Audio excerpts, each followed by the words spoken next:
નવસારી બાગાયતી જિલ્લો છે અને નવસારીની કેસર ગુજરાત સહિત દેશ અને દુનિયામાં પ્રખ્યાત છે.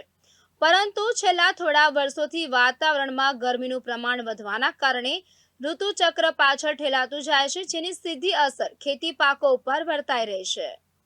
ચોમાસામાં નવસારી જિલ્લાની આંબાવાડીઓમાં નવી કૂપળો આવી હતી અને શિયાળામાં સારો મોર આવે એની ખેડૂતોને આશા હતી.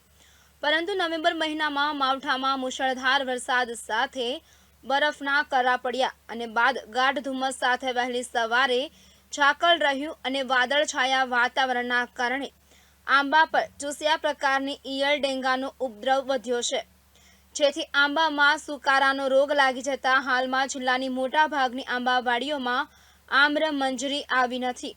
જ્યારે હાલમાં વહેલી સવારે અને રાતે ઠંડી તેમજ દિવસ દરમિયાન ગરમી રહેતા ખેડૂતો ચિંતામાં મુકાયા છે. કારણ આંબામાં આમ્ર મંજરી ફૂટવા માટે 15 ડિગ્રી સુધી ઠંડી જરૂરી થઈ જાય છે. ત્યારે આવનાર દિવસોમાં ફૂલ ગુલાબી ઠંડી પડે તો આંબા ઉપર સારો મોર ફૂટવાની ખેડૂતો આશા સેવી રહ્યા છે. પરંતુ જો વાતાવરણમાં બદલાવ ન થાય તો કેરીના પાક માટે મુશ્કેલી સર્જાશે. નવસારીમાં અમારો મુખ્ય પાક છે કેરીનો.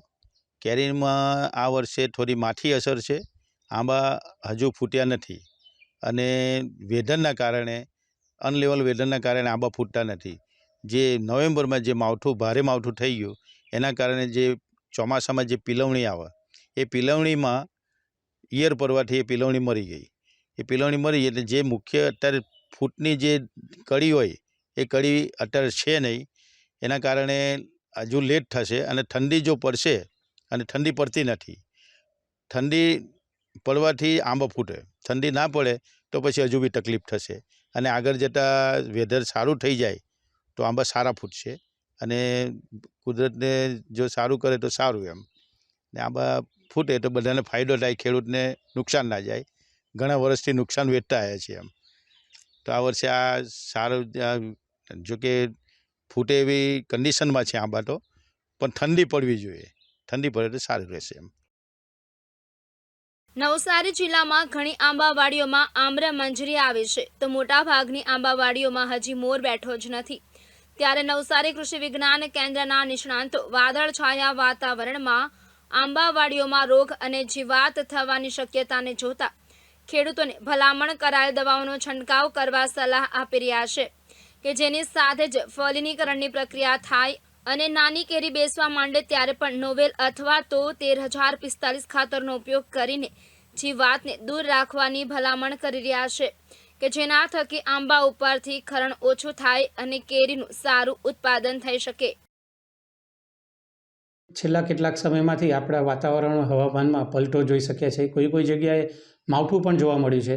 ત્યારે આપણા ફળોનો રાજા કેરીની વાડીમાં ઘણા બધા પ્રશ્નો ઉદ્ભવિત થવાની શક્યતાઓ રહેલી છે. એમાં ખેડૂત મિત્રો ખાસ કરી અને આપણે જોઈએ કે એમ તો આ સમયે આપણે ઘણી વાડીઓમાં મોર આવી જવો જોઈએ, પરંતુ આ સમયે આપણે ખૂબ જ ઓછી વાડીમાં મોરની શરૂઆત થઈ એ જોઈ શકાય છે.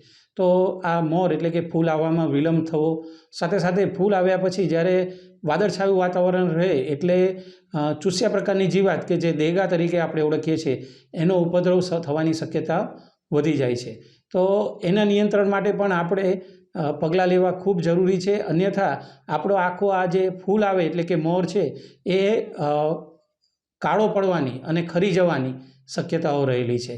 તો એના માટે પણ આપણે જે કંઈ પણ ભલામણ કરવામાં આવી છે એ બધી દવાઓનો આપણે સમયસર છંટકાવ કરવો અને તદુપરાંત આમાં જવણ થાય એટલે કે ફૂલ માંથી ફલિનીકરણ થાય અને કેરી બેસે એના માટે પણ યુનિવર્સિટી દ્વારા સંશોધન કરી અને પ્રવાહી ખાતર જે બનાવવામાં આવ્યું છે, નોવેલ પ્રવાહી ખાતર અથવા તો આપણે 13045 જેવા પ્રવાહી ખાતરોનો જો છંટકાવ કરવામાં આવે તો આપણને ગરણ ઓછું થાય અને ભવિષ્યમાં આપણને સારી કેરીનું બેસાણ થાય અને ઉત્પાદન વધુ મળી શકે છે.